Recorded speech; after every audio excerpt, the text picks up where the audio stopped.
जय श्री राम साथियों। आज कईयों की भावनाएं आहत होने वाली हैं और कईयों की भावनाएं आहत हो चुकी होंगी, क्योंकि आज वीडियो ही ऐसा है।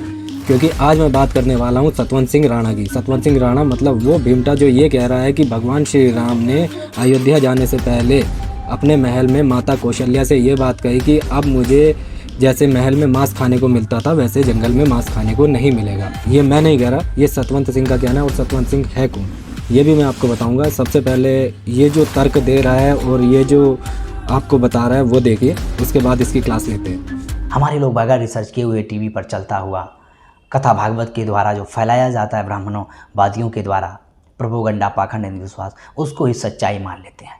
सच्चाई के तह तक जाने का काम नहीं करते। तो साथियों, मेरे सामने क्या है? एक रामायण का छोटा सा अंश है।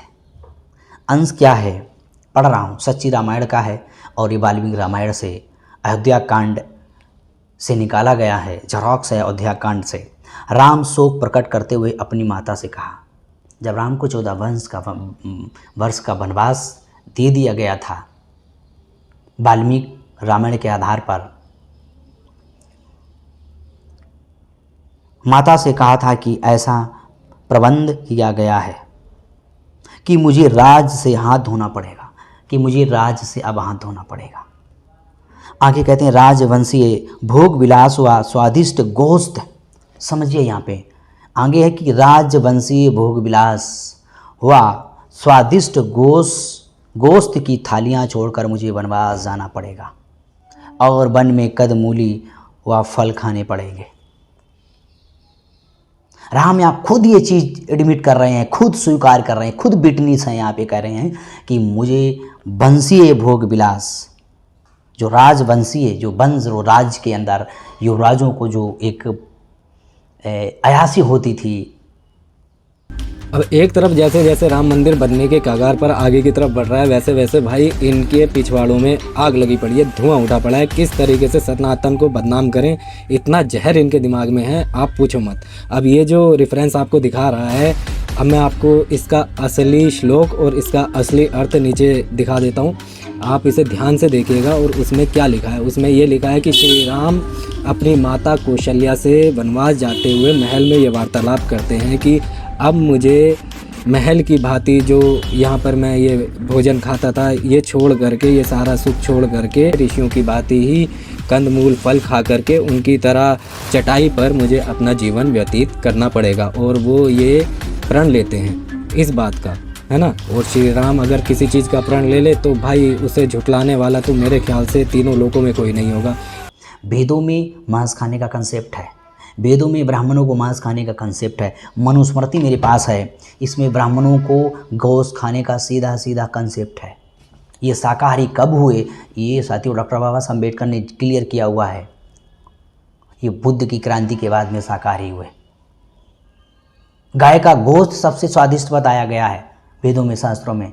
सिर्फ आपकी चश्मा, जो आपके अंदर धर्म का चश्मा लगाकर आप पढ़ रहे हो, जो आपके अंदर धार्मिकता पैदा हो गई है, इन भगवानों के प्रति जो आपकी आस्था पैदा हो गई है, उसकी वजह से आपको दिखाई नहीं देता है। तो मेरा भाई जाहिलियत की बिना हद होती है। ये बंदा बता रहा है कि वेदों में मांस खाने का कॉन्सेप्ट है और भाई गाय के मांस को सबसे स्वादिष्ट बताया गया है। मतलब आदमी अपनी औकात में कितना गिरेगा। मैं इससे पूछना चाहता हूँ, मुझे उस वेद का नाम बता और उस श्लोक का नाम बता जहाँ पर वेदों में मांस खाने का कॉन्सेप्ट लिखा गया हो, ठीक है ना। और ये किसी का मॉडिफाई नहीं चाहिए, मुझे ओरिजिनल चाहिए। ओरिजिनल दिखाना, तब बात करना मुझे इस चीज़ पर। और तू क्या कह रहा है कि भाई गाय के मांस को सबसे स्वादिष्ट और सबसे उत्तम बताया गया है। गाय के अंदर हमारे सारे देवी देवता निवास करते हैं। और जाकर के थोड़ा सा सर्च कर, जो दूसरों को कह रहा है ना, सुनी सुनाई बातों पे विश्वास कर लेते हैं, जाके तू सर्च कर तो तुझे सच्चाई का पता लगेगा कि माता माना गया है, गाय को सबसे ऊपर माना गया है। गाय की पूजा करने का मतलब होता है सारी देवी देवताओं की पूजा कर देना। और कहाँ पर, कौन से वेद में और कौन से ग्रंथ में लिखा हुआ है, ज़रा मुझे भी बताना कि गाय के मांस को सबसे उत्तम बताया गया है। मतलब जिस चीज़ को हम माता मानते हैं उसमें सिर्फ तुम्हें मांस दिखाई पड़ता है। तुम कलंक हो सनातन धर्म पर। पहली बात तो तुम अपने आप को सनातनी मानते नहीं हो, ठीक है। लेकिन अगर किसी वजह से तुम्हारे बाप दादा सनातनी रहे हो ना, तो भाई तुम कलंक हो सनातन के ऊपर। मैं सीधी सी बात कहूँगा। अब देखते हैं ये आगे क्या बोलने वाला है। राम के चरित्र से क्या बच्चे शिक्षा लेंगे, जरा बताओ। क्या शिक्षा लें बच्चे आज की तारीख में? राम ने अपनी लुगाई को छोड़ दिया, सीता को, जब लंका से जीत कर लाए थे तो कहा था कि जिस तरह से कुत्ता घी खा लेता है वो खाने योग्य नहीं होता, उसी तरह से सीता की उपमा की थी। कुत्ते के घी चाटने की बात जो ये कर रहा है, तो अब मैं उसके बारे में भी बता देता हूँ कि भाई अगर तेरे पिछवाड़े में गुदा है, ठीक है, और थोड़ा सा दिमाग रखता है, वैसे तो मुझे उम्मीद नहीं है तेरे से दिमाग नाम की चीज़ की, लेकिन अगर थोड़ा सा दिमाग रखता है ना, तो मुझे वाल्मीकि रामायण के अंदर वो श्लोक दिखाना जहाँ पर ये सारी चीज़ लिखी गई हो कि श्री राम ने माता सीता के लिए ऐसे वचन कहे थे कि जैसे कुत्ता घी को चाट जाए तो वो खाने योग्य नहीं रहता, है ना। ये श्लोक मैं जानना चाहता हूँ श्री वाल्मीकि जी की ओरिजिनल रामायण से, मॉडिफाइड नहीं, ये भी बता रहा हूँ, क्योंकि ये गंदा खेल तुम बहुत तरीके से खेलते हो और इसका तोड़ हम जानते हैं। हमें मॉडिफाइड नहीं चाहिए, क्योंकि आपको बताता हूँ इसे कहीं मिलेगा ही नहीं, ये कहीं पर लिखा ही नहीं है वाल्मीकि रामायण में। 101% इस बंदे को मैं चैलेंज करता हूँ, ये लिखा हुआ है महाभारत के अंदर, ठीक है ना। इन्हें पता ही नहीं है, छाती पीटने आ जाते हैं, नाचने आ जाते हैं। और इस श्लोक को कहने वाले जो हैं वो मार्कंडेय ऋषि हैं, जो महाभारत काल के समय पर इस श्लोक को सुनाते हैं पांडवों को, ठीक है ना। तो रिसर्च पूरी किया करो, ये आधी अधूरी जानकारी लेकर के गालियाँ खाने वाले काम मत किया करो। चलो आगे देखते हैं, आगे क्या बोलने वाला है ये। आज है ये रामराज का मतलब है ब्राह्मणवादियों का राष्ट्र। किस राम की बात कर रहे हो? अभी तुम सुप्रीम कोर्ट का जिक्र करोगे, सुप्रीम कोर्ट ने राम मंदिर क्यों बनवा दिया। पढ़ो सुप्रीम कोर्ट के जजमेंट। आस्था के आधार पर राम मंदिर बनाने के लिए जगह दी गई। वहाँ पर जितना जो खुदाई वहाँ पे की गई, वो सारा का सारा बुद्ध से संबंधित चीज़ें मिली। भारत की ज़मीन में जितना खोदा जाता है वहाँ सारा का सारा बुद्ध से संबंधित चीज़ें मिलती हैं। हमने कहा ना राम मंदिर बनने से भैया कईयों के सीनों में धुआं निकला पड़ा है, कईयों के सीनों में आग लगी पड़ी है। अब देखो फिर ये उसी बात पर आ गया कि जो हमने राम मंदिर दिया है भाई वो भावनाओं के हिसाब से मिला हुआ है, ठीक है, क्योंकि हमारी सनातनियों की भावना थी इसलिए कोर्ट ने हमें दे दिया। तो भाई एक काम करवा दो, जब भावनाओं के हिसाब से मिला हुआ है ना, ये लड़ाई तो हमने बेमतलब लड़ी जो हम कोर्ट में लड़ रहे थे। अगर भावनाओं के हिसाब से मिल सकता है तो मथुरा का भी हमें दिलवा दो हमारी भावनाओं के हिसाब से, है ना। और ज्ञानवापी पे जो केस चल रहा है उसे भी हमारी भावनाओं के हिसाब से हमें दिलवा देना मेरे भाई, बहुत बहुत आसान होगा तुम लोगों का। सालो तो पैसे की अकल नहीं है और बात करते हो। और हाँ क्या कह रहे हो कि वहाँ पर बुद्ध के निशान मिले हैं, चलो ठीक है मेरे भाई, मान लिया मैंने बुद्ध के निशान मिले हैं। हमारी भावनाएं थी, हमारी आस्था था कि हमने राम मंदिर ले लिया, हमने विरोध किया इन आक्रांताओं का, ठीक है। अबे जब तुम्हारे बुद्ध की निशानियाँ मिली तो तुम एक बात बताओ, तुम्हारी भावनाएं कहाँ मर गई थी? तुमने कभी इन लोगों का विरोध क्यों नहीं किया कि भाई ये तो हमारे बुद्ध की जगह है, हमें बुद्ध की जगह चाहिए? वहाँ पर तो तुम्हारा मुंह खुलता नहीं, वहाँ दही जम जाती है, और यहाँ सनातन की बात आते ही तुम लहंगा उठा करके नाचने लगते हो। इसका मतलब तुम्हारे मन में खोट है। पैदा होने का उनका कंसेप्ट खीर खाने से कोई इंसान पैदा होगा? सीता हल चलाने से पैदा हुई, कोई हल चलाने से महिला पैदा होगी? जो निर्माण ही जिसका तार्किक हो तो मृत्यु कैसे उसकी हो सकती है फिर? तो इन रामायण लिखने वाले लोगों ने राम को सरयू में डुबाकर आत्महत्या करवा दी। राम खीर खाने से पैदा हुए और माता सीता हल चलाने से पैदा हुई। बस मैं एक चीज़ जानना चाहता हूँ, ये नीलते और भीमटे कैसे पैदा हुए? भाई मुझे कोई ये बताओ, क्योंकि जिस हिसाब से इनके दिमाग की गति नीचे को जा रही है ना, मुझे आने वाले समय में ये लगता है, देखो अब तक तो ये राम का अस्तित्व ही नहीं मानते थे, ठीक है ना। अब इन्होंने खुद को हिंदू कहना बंद कर दिया, तो कहीं आने वाले सालों में भाई इनका अस्तित्व खतरे में ना आ जाए। मैं तो बस इतना चाहता हूँ कि भाई सनातन के साथ बने रहो, हमें तुमसे कोई जाति बैर नहीं है, सीधी सी बात मैं आपको बताता हूँ, ठीक है। लेकिन अगर हरकत करोगे तो तगड़े से सुनोगे और बजाएंगे बहुत तरीके से, आवाज़ भी नहीं निकलने देंगे। कहीं कहते 10,000 पुरानी रामायण लिखी कि फलाने, अरे कागज़ का तो आविष्कार अभी हुआ है। कलम पेन स्याही का आविष्कार पहले ताल पत्र छाल पत्र पे लिखा जाता था, शिलालेखों पर लिखा, तो भाई कहीं नहीं शिलालेख मिलती है कहीं भी राम की लिखी हुई। ये सारा का सारा बुद्धा से, जो बुद्धा की संस्कृति है, जो बुद्धा की जाति कथाएँ, जो जातक कथाएँ हैं, उन्हीं का ये रूपांतरित करके पोथन्ना लिखा गया हुआ है रामायण।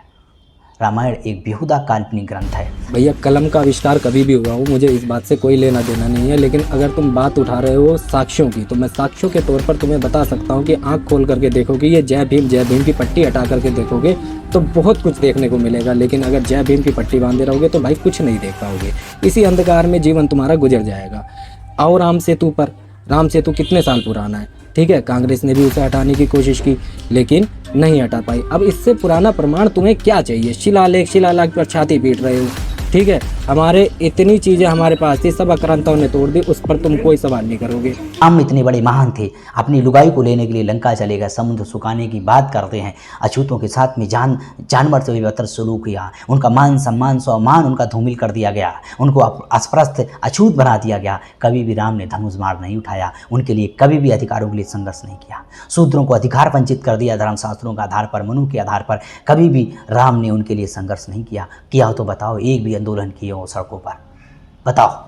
फिर तुम कहोगे दुनिया ना चले श्री राम के बिना, गाते रहोगे गाना ये शिशु ओबीसी के बजाओ घंटा, करते रहो, पूछते रहो इन लोगों को, तुम्हारे कभी भी काम आने वाले नहीं हैं। अगर संविधान ना होता तो यहाँ SC/ST बैकवर्ड को जो अधिकार बहाल थे, अधिकार भी नहीं, आज भी ये ब्राह्मणवादी व्यवस्था की गुलाम होती। भाई जब दिमाग में जहर भरा हो ना तो सारी चीज़ें उल्टी ही दिखाई पड़ती हैं। अब ये जो कह रहा है कि अछूतों के साथ बुरा व्यवहार किया था, उनके साथ सही व्यवहार नहीं किया था श्री राम ने, तो मैं इससे पूछना चाहता हूँ कि माँ शबरी के पास पहुँचे थे श्री राम, उनके झूठे बेर खाने के लिए, ये बुरा व्यवहार था, ठीक है। उस केवट की नाव में बैठे, ठीक है, ये भी अछूतों के साथ मेरे ख्याल से बुरा व्यवहार था। और जो ये कह रहा है ना कि अछूतों से काम लिया था, सिर्फ उनसे काम ही निकलवाया, तो भाई मुझे एक बात बताओ, वनवास के समय सिर्फ मेरे हिसाब से और जो लिखा हुआ मिलता है उसके हिसाब से ये साफ लिखा हुआ है कि उसमें जो श्री राम का सबसे ज़्यादा साथ दिया वो वहाँ की वानर प्रजाति ने दिया जो वन में रहते थे, है ना। तो इसका मतलब वो सब अछूत थे। मतलब ये मानसिकता कितने नीचे गिरेंगे, है ना, कितना जहर है इनके दिमाग में, और कुछ नहीं है। ये है किसी भी चीज़ को नेगेटिव धारणा से देखना, कभी उसके बारे में आप सही सोच बना ही नहीं पाओगे।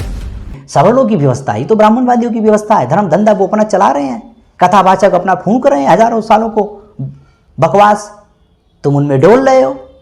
ये तो उनके लिए, धंधे के लिए ये सारा जो धर्मशास्त्र लिखे गए हैं, जो ब्राह्मणवादी व्यवस्था को प्रोहित करते हैं। जो रामायण है, रामायण में पूरी की पूरी रामायण अगर आप पढ़ो तो रामायण में ब्राह्मणों की उपमा बताई गई है, ब्राह्मण को देवता बताया गया है। या धोबी धानुक नटकोरी पासी यादव कुर्मी भंगी, इनको देवता नहीं बताया गया है, या ब्राह्मण को ही देवता बताया गया है। ब्राह्मण ही देवता है, मैं नहीं कह रहा हूँ। रामायण में ब्राह्मणी गरिमा, ये सारा का सारा लिखा पड़ा है, सारा का सारा कि इसमें ब्राह्मण कैसे कैसे पैदा हुए, ब्राह्मण कितने महान हैं, कितने पूजनीय हैं, ब्राह्मण कैसे देवता हैं, सारा का सारा लिखा पड़ा हुआ, भरा पड़ा हुआ इन्होंने में।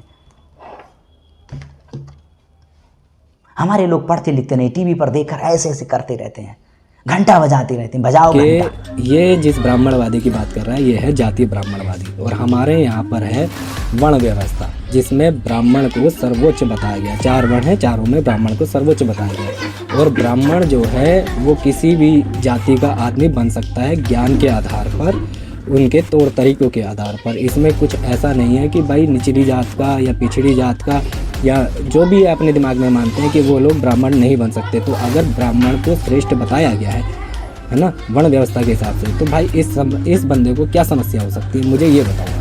सिर्फ एक जो दिमाग में नैरेटिव बैठा हुआ है कि ब्राह्मण ऐसे हैं, ब्राह्मण वैसे हैं, सिर्फ उसे छोड़ करके भाई आंखों की पट्टी खोलो, सच देखना शुरू करो, ठीक है ना, और थोड़ा सा रिसर्च करो। ये फालतू आकर के मुंह से जहर उगल देना, कुत्ते की तरह भौंक देना, ये अच्छा नहीं लगता है।